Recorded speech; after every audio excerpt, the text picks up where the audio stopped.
Salam alaikum. Alors, exercice 5 de la série sur les espaces vectoriels.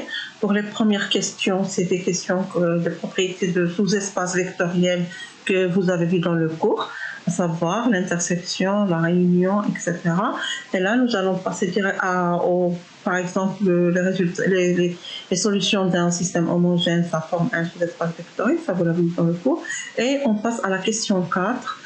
On a Fg et H3 sous-espaces vectoriels d'un cas espace vectoriel. On veut montrer que F inter G plus F inter H est inclus dans F inter le sous-espace G plus H. D'accord? Je ne reviens pas sur la définition du sous-espace G plus H. On a vu que c'est le sous-espace engendré par la réunion et que c'est l'ensemble des vecteurs de la forme x appartenant à E de la forme x égale x1 appartenant à G plus x2 appartenant à H. D'accord? C'est ce qu'on appelle la somme des deux sous-espaces vectoriels. Bon, cette propriété, c'est une propriété d'inclusion entre la somme des deux intersections et l'intersection de F avec la somme. C'est comme ça ressemble à une distributivité, mais ce n'est pas une égalité, c'est simplement une inclusion. On verra, on démontrera l'inclusion et on verra pour l'autre sens. Donc, démontrons l'inclusion. D'abord, on peut remarquer que F inter G, il est inclus dans F parce que c'est une intersection. Et il est inclus aussi dans G. C'est une intersection. Et bien sûr, G, il est inclus dans G plus H.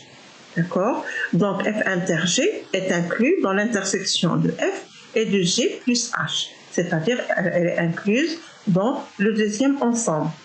Donc, la première partie du premier ensemble est incluse dans le deuxième ensemble. On verra aussi maintenant pour F de même, F inter G, il est inclus, F inter G, il est inclus dans F inter G plus H. Non, de même pour F inter H, là il y a une erreur de frappe ici. De même, on montre que F inter G est inclus dans F inter G plus H. De la même manière qu'on a montré que F inter G est inclus dans F, inclus dans tout ceci, on montrera que F inter H, attention, F inter H est inclus. Donc, ce sous-espace, il est inclus dans le deuxième sous-espace. Celui-là, il est inclus dans leur somme est incluse. D'accord?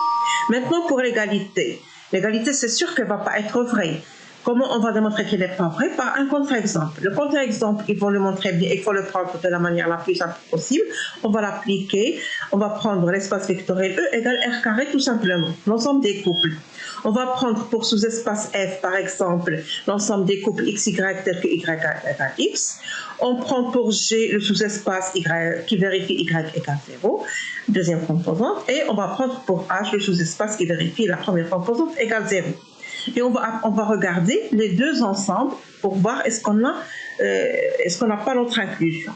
Donc, si on calcule G plus H, ça va être l'ensemble, ça va être le sous-espace G plus le sous-espace H. Donc, ça va être l'ensemble des vecteurs qui s'écrivent sous la forme vecteur de G, c'est-à-dire un vecteur de la forme x0, plus vecteur de H, c'est-à-dire un vecteur de la forme 0y. Ce qui nous donne, si on fait varier x et y dans R, ce qui nous donne le couple xy, c'est-à-dire R carré tout entier.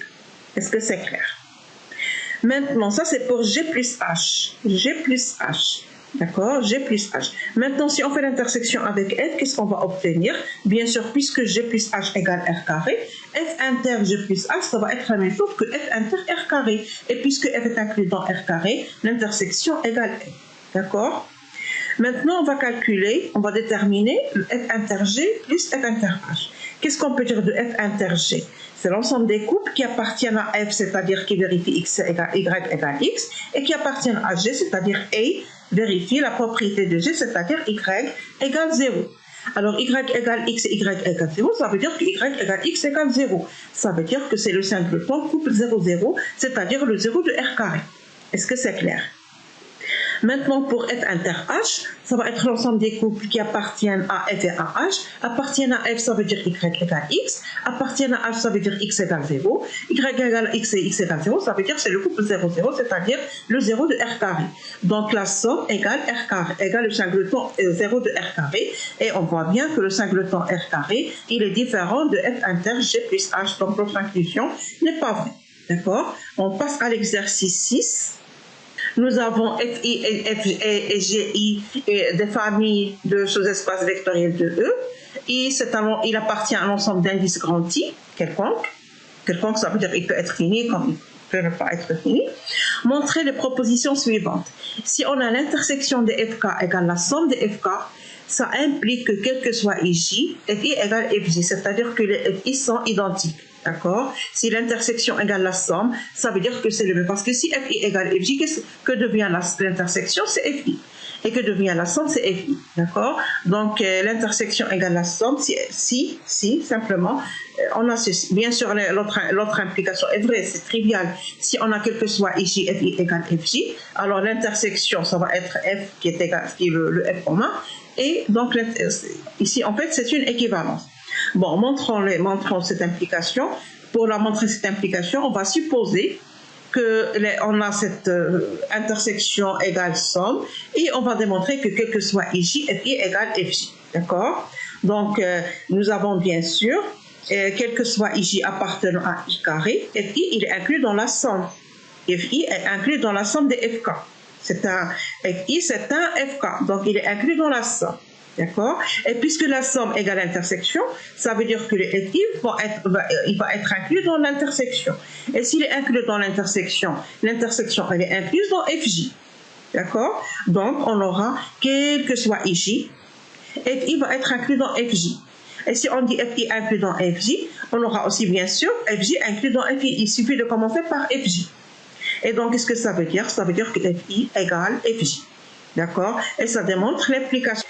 Maintenant, démontrons que si la somme directe de FI égale la somme directe de FJ, quel que soit, et si on a quel que soit I, FI égale est inclus dans FJ, montrons que quel que soit I appartenant à grand I, FI égale GI.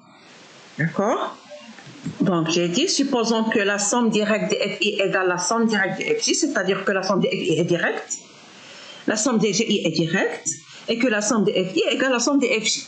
Et supposons que quel que soit I, FI est inclus dans FJ.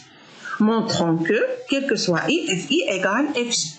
Bien sûr, qu'est-ce que ça veut dire somme directe? Qu'est-ce que ça veut dire que la somme est directe? Ça veut dire que c'est une somme qui vérifie chaque FI inter la somme des FJ différents de I égale le singleton vecteur nul. D'accord? Ça veut dire ceci, et ça veut dire que dans cette somme, un vecteur va s'écrire de façon unique sous forme de somme de vecteurs appartenant au FI. C'est clair? La même chose pour la somme des FJ, des GI. Donc, montrons que, je répète, montrons que quel que soit I, sous ces conditions, montrons que quel que soit I, FI égale GI. Bien sûr, dans cette condition, nous avons déjà FI inclus dans GI. Donc, qu'est-ce qu'il suffit de montrer? Il suffit de montrer que GI est inclus dans FI. Bien sûr, parce qu'on a pour hypothèse FI inclus dans GI. Comment on va démontrer que GI est inclus dans FI, quel que soit I? On va prendre un I appartenant à l'ensemble des indices et un X qui appartient à GI. D'accord? On va essayer de montrer que ce X appartient à FI. Ça montrera l'inclusion. C'est clair? Bon, ce X qui appartient à GI, il appartient à la somme des GI. D'accord? Parce que, bon, on a ici pris l'indice K, parce que GI maintenant, I, c'est un indice qui est fixé. Là, c'est la somme des GK. Ici, l'indice K, il parcourt tout l'ensemble des indices, parce qu'on a la somme sur tous les GK. D'accord? Vous avez compris ici la notation K et la notation I. Ici, l'indice I, c'est un indice soit I appartenant à grand I, fixé. Et là, la somme des GK, ça veut dire c'est la somme des GK K appartenant à I. Bon, je répète, X appartient à GI, ça veut dire que X appartient à la somme des GK. Et puisque la somme des FI égale la somme des GI, ça veut dire que ce X va appartenir à la somme des FK. D'accord? Parce que la somme des FK, c'est la même chose que la somme des GK. Donc, x appartient à la somme directe de fk. Qu'est-ce que ça veut dire? Ça veut dire que x va s'écrire de façon unique, va se décomposer de façon unique sur les fk.